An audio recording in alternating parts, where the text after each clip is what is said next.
दौरा West Indies के लिए पाकिस्तान के स्क्वाड में 3 से 4 तब्दीलियां होने जा रही हैं और जो वेस्ट इंडीज़ का टूर होगा उसमें जो स्क्वाड मुंतखब होगा आलमोस्ट वही एशिया कप 2025 खेलेगा। यानी कि अगली दोनों सीरीज़ जो कि अफ़गानिस्तान के साथ ट्रायंगुलर सीरीज़ भी है वो भी वही खेलेगा और एशिया कप भी वही स्क्वाड खेलेगा। सिर्फ ये हो सकता है कि किसी प्लेयर की कारकर्दगी बहुत ही ज़्यादा ख़राब हो जाए या खुदा ना खास्ता कोई प्लेयर इंजर्ड हो जाए तब जाकर तब्दीली होगी, वरना जो स्क्वाड मैं आपको बताने जा रहा हूँ लगभग यही स्क्वाड एशिया कप 2025 में आपको खेलता हुआ दिखाई देगा। अब उसमें वो प्लेयर्स पहले उनकी बात कर लेते हैं जिनके ऊपर सवालिया निशान है, जिन्हें कारकर्दगी दिखाना है ताकि अपनी पोजीशन जो है वो बरकरार रख सकें। और उसके अलावा उन प्लेयर्स की 3 प्लेयर्स जिनका कमबैक होने जा रहा है दौरा वेस्ट इंडीज़ में, उसके ऊपर बात करते हैं। पहले तो ये कि पाकिस्तान की अगर हम बैटिंग लाइन की बात करें तो ऊपर की जो कम से कम 6 पोजीशंस हैं उसके ऊपर पाकिस्तान के सिलेक्टर्स और टीम मैनेजमेंट का यही इसरार है कि यही हमारे T20 के बेस्ट प्लेयर्स हैं, यानी कि सैम अयूब, शहजादा फरहान, फ़खर जमान, मोहम्मद हारिस, हसन नवाज़ और सलमान अली आगा। उसके बाद जो चेंजिंग्स हैं वो हो सकती हैं।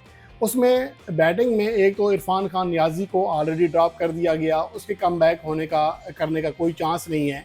जबकि खुशदिल शाह के ऊपर भी बहुत बड़ा सवालिया निशान है, जिसने पाकिस्तान सुपर लीग में बैटिंग में आउट क्लास परफॉर्मेंस दी, लेकिन बॉलिंग में उनकी कारकर्दगी एवरेज रही और टूर्नामेंट के 12वें टॉप स्कोरर थे।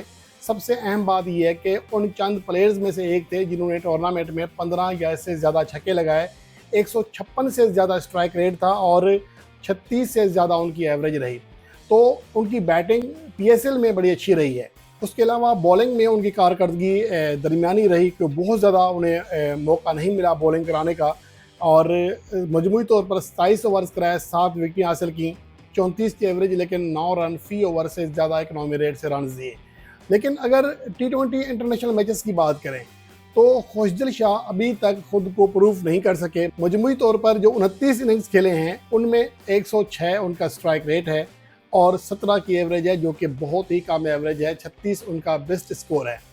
एवरेज और स्ट्राइक रेट दोनों ही नाकाबिले कबूल हैं और उसके अलावा बॉलिंग में भी उन्हें ज़्यादा यूज़ नहीं किया जाता। 34 में से सिर्फ 9 मैचेस में उन्हें बॉलिंग कराने का मौका मिला और उनमें सिर्फ 17 ओवर्स कराए। 34 मैचेस में 17 ओवर्स यानी कि फ़ी मैच लगभग सिर्फ 3 गेंदें, ये उनको इस्तेमाल किया गया। बॉलिंग में बहुत ही कम मौका मिला है, तो इस वजह से किसी हद तक सवाल है। लेकिन ये बात भी अपनी जगह अहम है कि जब से उनका कमबैक हुआ है तो उन्होंने जो सिर्फ 4 इनिंग्स खेली हैं, एक 32 रन किए थे न्यूजीलैंड के खिलाफ क्राइस्टचर्च में, उसके बाद अगले मैच में 2 रन कर सके, फिर बैटिंग नहीं आई और अगले मैच में 6 रन कर सके न्यूजीलैंड में। बांग्लादेश के खिलाफ होम सीरीज़ में उन्हें सिर्फ एक मैच में बैटिंग करने का मौका मिला, आखिरी दोनों मैचेस में उनकी बैटिंग नहीं आई थी।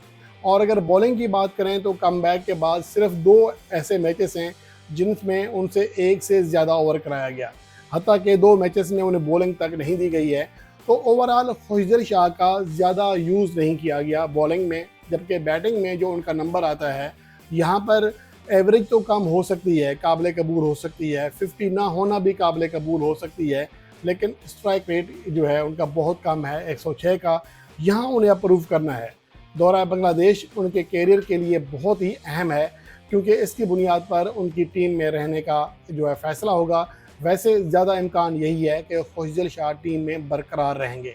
उसके बाद जो बाकी प्लेयर्स हैं उनमें अहमद दानियाल, सलमान मिर्ज़ा, मोहम्मद नवाज़, इनके ऊपर निगाहें होंगी। इनका जायज़ा लिया जाएगा कि इनकी कारकर्दगी कैसी रहती है, क्योंकि आगे चलकर 3 जो कमबैक होने जा रहे हैं। एक तो हसन अली, जिनके बारे में बहुत कुछ कहा जा रहा है। मैंने भी कहा था कि बांग्लादेश के खिलाफ होम सीरीज़ में आउट क्लास परफॉर्मेंस के बाद हसन अली को क्यों ड्रॉप किया गया, तो उसकी वजह जो बताई जा रही है कि चूँकि वो काउंटी क्रिकेट खेल रहे हैं तो इसीलिए PCB ने खुद चाहा कि कम से कम वो अपना एग्रीमेंट पूरा कर लें, तो उसके बाद वेस्ट इंडीज़ के टूर में उन्हें शामिल कर लिया जाएगा, यानी कि वो एशिया कप के प्लान का हिस्सा हैं। उनका कमबैक होगा और उसके अलावा जो दूसरा कमबैक है वो हारिस रऊफ़ का होने जा रहा है। ज़ाहिर है जब वो फिट हो जाएंगे वो पाकिस्तान टीम की ज़रूरत हैं। और जो तीसरे खिलाड़ी हैं वो भी बॉलर ही हैं, मोहम्मद वसीम जूनियर। अब ये 3 खिलाड़ी किन किन प्लेयर्स की जगह पर आएंगे वो बड़ा अहम है। सलमान मिर्ज़ा की कारकर्दगी कैसी रहती है बांग्लादेश के टूर में, ये भी देखना पड़ेगा। अहमद दानियाल को तो मुझे लगता है कि मौका देने का इम्कान ही कम दिखाई दे रहा है, जबकि मोहम्मद नवाज़ इनका किसी हद तक इम्कान इसलिए है बरकरार रहने का कि शादाब खान के ना होने की वजह से उन्हें बॉलिंग या बैटिंग ऑलराउंडर के तौर पर टीम में रखा जा रहा है। बाकी जो 2 ऑलराउंडर्स हैं उनमें हुसैन तलत और फ़हीम अशरफ का मुकाबला है, और जब फ़हीम अशरफ की बात हो और मौजूदा हुक्मरान जमात का साथ हो तो फिर फ़हीम अशरफ से हुसैन तलत नहीं जीत सकते। लेकिन इम्कान यही है कि हुसैन तलत को भी शायद फ़ारिग कर दिया जाएगा बांग्लादेश के टूर के बाद।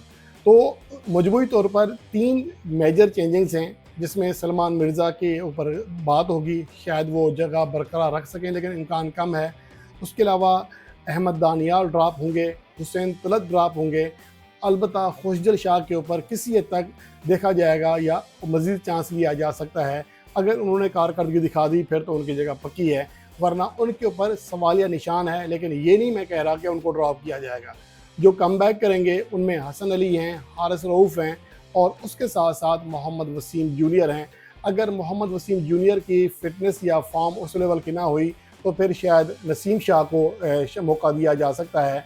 अलबत्ता शाहीन शाह अफरीदी के हवाले से यही इतलात हैं कि एशिया कप 2025 तक उन्हें बाहर ही रखा जाएगा। इसके हवाले से आपकी क्या राय है, कमेंट सेक्शन में अपनी राय का इज़हार कर सकते हैं कि एशिया कप के लिए पाकिस्तान का स्क्वाड किन किन प्लेयर्स पर मुश्तमिल होना चाहिए।